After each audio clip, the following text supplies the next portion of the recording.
I do want to start the show off by talking about, of course, Julio Jones. He has been around the league for a very long time, Matt Harmon, rumored to be on the trade block. I think almost everybody who is close to the game right now is expecting Julio to be moved.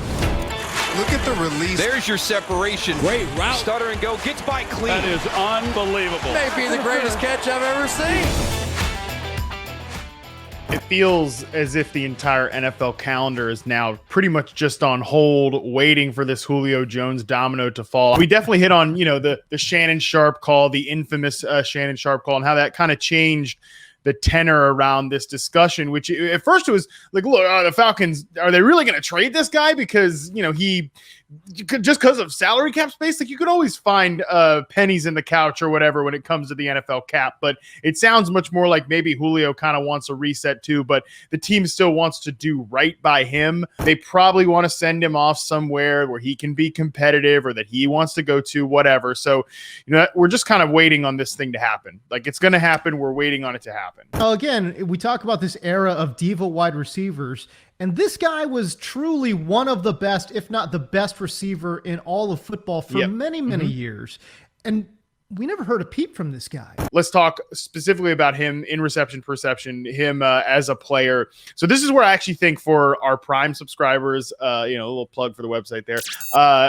For our Prime subscribers, what's really cool is that you do get to actually go back and access a prior year's profile. So for Julio Jones, you get to see his 2019 data. Going back into 2019, we're talking about a player that was still 91st percentile against man coverage, 85th percentile against press coverage. I mean, those are elite marks. But I think actually then when you look at the route charts, the way that you really see maybe where some of the small decline is starting to show up in Julio Jones' game. And for God's sakes, he's 31 years old. Like this is one of the freakiest players to ever put on the wide receiver WR designation. He is truly one of one when it comes to an athletic guy. When you look at his route success rate charts, you see that 9 route has fallen from green to yellow. The slant route has fallen from green to yellow.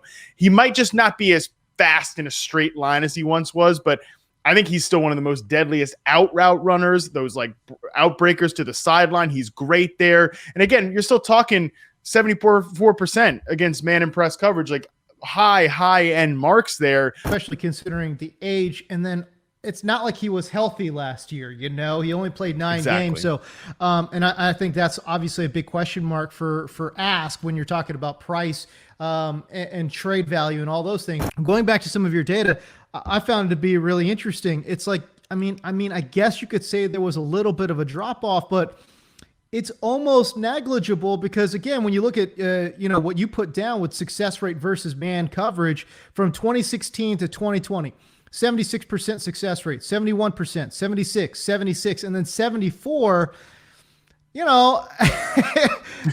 again, there's not really much of a drop. Yeah, exactly. The guy's still an elite player. The fact that his press coverage attempts shot through the roof. Now, from 2016 through 2018, opposing, coverage guys were jamming him 5.85 times per game. So 5.85 press attempts per game in that 3-year stretch.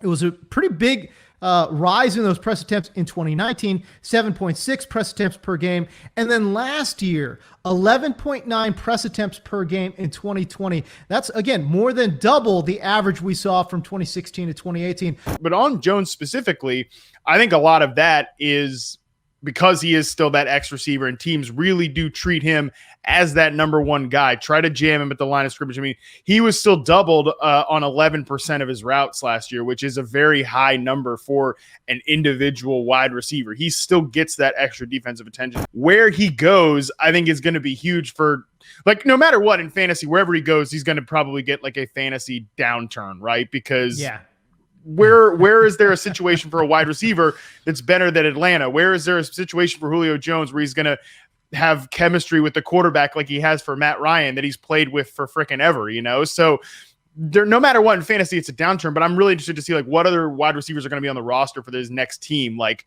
Is he just going to remain an X receiver, or are they going to move him around a little bit more? I think that will be big in terms of how is he going to produce next year. Can we talk about two potential destinations, one being Tennessee, the other one being Seattle? And I agree with you. No matter where he goes, I don't care where he goes, it's going to be a downgrade for him, going from, again, just the dominant alpha 1A to, potentially, being, kind of a 1A, 1B type situation. Yeah. Maybe a more crowded, wide receiver, situation there for him.